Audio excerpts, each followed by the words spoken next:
오늘은 요한복음 16장 1절에서 15절까지 말씀입니다. 오늘 본문의 시작을 보면 예수님께서 내가 이 말을 하는 것은 너희로 실족하지 않게 하려고 하는 것이다 라고 말씀하고 있습니다.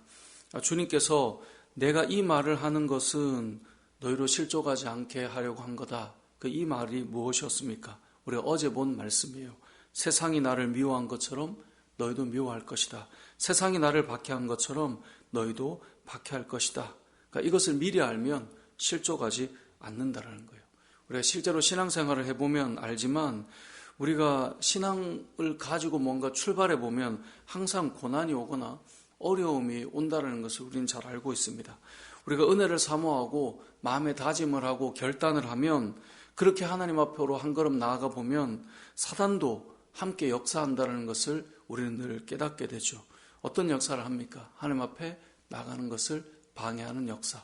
우리가 하나님께서 세워주실 그 은혜를 경험할 것을 방해하는 역사. 이런 일들이 일어난다는 거예요. 이것을 우리가 미리 알게 되면 어떤 유익이 있습니까?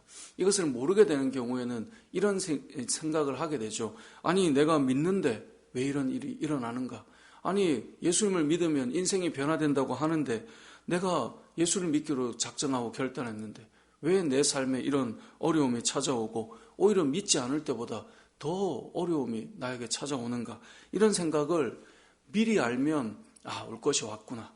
주님을 믿으면 사단이 역사한다고 하더니 정말 이 어려움이 찾아오는구나. 내가 하나님 앞에 더 견고히 붙들고 나아가야 되겠구나. 이런 생각을 하지 않겠어요. 그래서 우리가 미리 알면, 우리가 미리 깨닫게 되면 무언가가 찾아올 때 이것이었구나 생각하게 된다는 거죠. 오늘 말씀의 1절이 그런 의미입니다. 내가 이것을 너에게 이름은 너희로 실족하지 않게 하려 함이라. 그래서 어제 우리는 예수님께서도 고난을 당했고 예수님께서도 세상에서 미움을 받았고 예수님께서도 박해를 받았는데 그건 너희에게 박해가 오는 게 아니라 나를 먼저 미워한 것이고 나를 먼저 박해한 것이다. 그리고 너희가 세상에 속하지 않았다면 그 일은 반드시 일어나는 거야. 이 말씀을 미리 주신 것입니다. 오늘도 반복해서 그 말씀을 하는 겁니다. 1절의 말씀 이후에 2절을 보세요. 사람들이 너희를 출교할 뿐 아니라 때가 이르면 물은 너희를 죽이는 자가 생각하기를 이것이 하나님을 섬기는 일이라. 그러니까 유대 사회에서 하나님을 믿는다라고 하는 자들이 공동체에서 쫓아내버려요. 출교시켜요. 더 나아가서 그렇게 출교시키고 심지어 믿는 자를 죽이면서도 이들이 뭐라고 생각해요? 하나님을 난 잘 섬기고 있어. 적절한 예가 사도 바울 아니겠습니까? 얼마나 열심히였습니까? 공동체 안에서 그리스도인이라고 하는 자들을 출교시키고 심지어 먼 곳까지 달려가 그들을 잡아오려고 애썼던 자. 바울은 그것이 하나님의 일이라고 믿고 달려갔던 사람이에요. 오늘 본문의 2절이 그 말씀을 하고 있는 겁니다. 그런데 3절에 보니까 그들이 이런 일을 하는 것은 아버지와 나를 알지 못하기 때문이다. 주님을 알지 못하니 이런 박해와 그들의 열정이 하나님을 위한 일이라고 생각하며 달려왔다라는 것이죠. 그래서 이것을 미리, 아직 일어나지 않은 일이지만 이것을 미리 말씀하시는 이유가 무엇입니까? 실족하지 않게 하려고 주님께서 말씀하고 있는 거예요. 이전에는 함께 있기 때문에 알려줄 필요가 없어요. 그런데 이후에는 주님이 떠나가실 거기 때문에 이들이 이것이 그때 말씀하셨던 내용이구나 깨닫게 하기 위함이에요. 그래서 4절을 보세요. 오직 너희에게 이 말을 한 것은 너희로 그때를 당하면 내가 너희에게 말한 이것을 기억나게 하려는 것이다. 처음부터 할 필요는 없다는 거예요. 왜냐하면 내가 너희와 함께하기 때문에. 결국 주님께서 우리에게 주시는 말씀은 실족하지 않게 하려고 미리 알려주시는 것입니다. 하나님께서는 믿는 자들이 실족하는 것을 당연히 기뻐하지 않으시겠죠. 그래서 미리 알려주시는 것입니다. 또 한 가지 우리가 실족하지 않게 하기 위해서 주님께서 주셨던 말씀이 뭐냐면 내가 떠나가는 대신 누구를 보내주세요? 보혜사 성령님을 보내주신다라는 거예요. 보혜사 성령님을 보내시는 이유가 무엇입니까? 우리로 하여금 실족하지 않도록 하기 위해서 보내시는 거예요.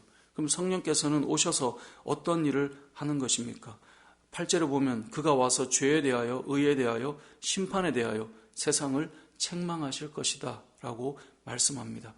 성령께서 오셔서 죄와 의와 심판에 대해 책망하고 알려주시는 거예요. 9절에 죄에 대하여라 함은 그들이 나를 믿지 아니하며, 성령께서 알려주시는 죄가 무엇인가? 하나님을 믿지 않는 게, 주님을 믿지 않는 게 죄다라고 하는 것을 알려주는 거예요. 우리는 죄에 대한 여러 생각을 가지고 있지만 그 죄의 근본의 출발은 하나님을 믿는 믿음에서 떠나간 그 사건으로부터 모든 죄는 시작된다라고 하는 것을 성령께서 알려주시는 거예요. 그래서 우리가 죄인이구나 라고 하는 것을 깨닫고 주님께로 돌아가는 거죠.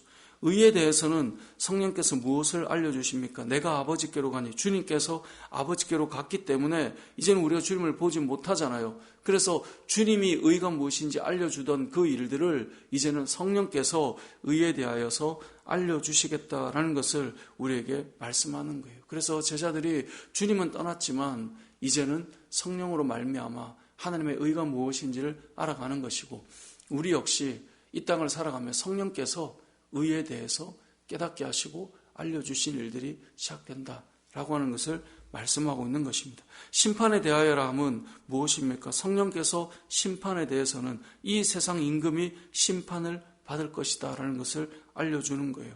이 세상의 임금, 그 당시의 임금은 어느 위치에 있습니까? 흔히 말하는 치외법관 아닙니까? 그 임금을 누가 심판을 합니까? 왕을 누가 심판해요?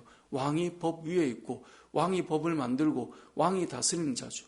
그래서 도무지 심판 밖에 있을 것 같은 그런 존재들도 결국은 하나님께서 심판하실 것이다 라고 말씀하는 거예요. 세상의 어떤 권세자도 결국은 하나님 앞에 다 서게 될 것임을 성령께서 우리에게 알려주시는 거예요.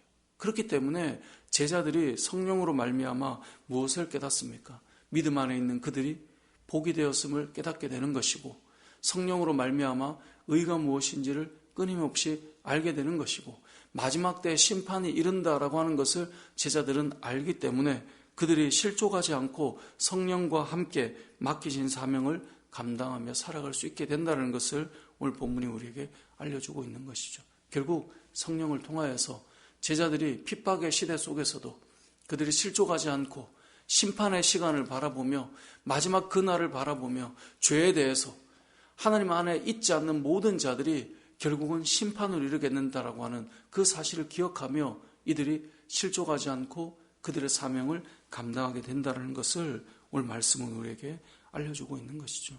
하나님께서는 하나님의 사람들이 실족하지 않기를 원하십니다. 그래서 믿음으로 산다면 고난이 올 것이다. 우리를 흔들려고 할 것이고 교회를 흔들려고 할 것이다. 사단은 늘 그런 일들을 해왔다라고 하는 것을 우리에게 먼저 알려주시고, 더 나아가 주님이 당한 고난과 십자가를 생각하며 실족하는 자들이 아니라 고난이 우리의 영광임을 기억하고 성령과 함께 동행하며 믿음의 삶을 살아가기를 원했던 그 주님의 말씀, 사도들을 향한, 제자들을 향한 그 마음이 오늘 이곳에 모인 저와 여러분에게도 동일한 주님의 마음이신 것을 기억하며 실족하지 않고 담대하게 믿음으로 우리의 사명을 감당하는 저와 여러분의 삶이 되시길 주님의 이름으로 축복합니다. 아멘.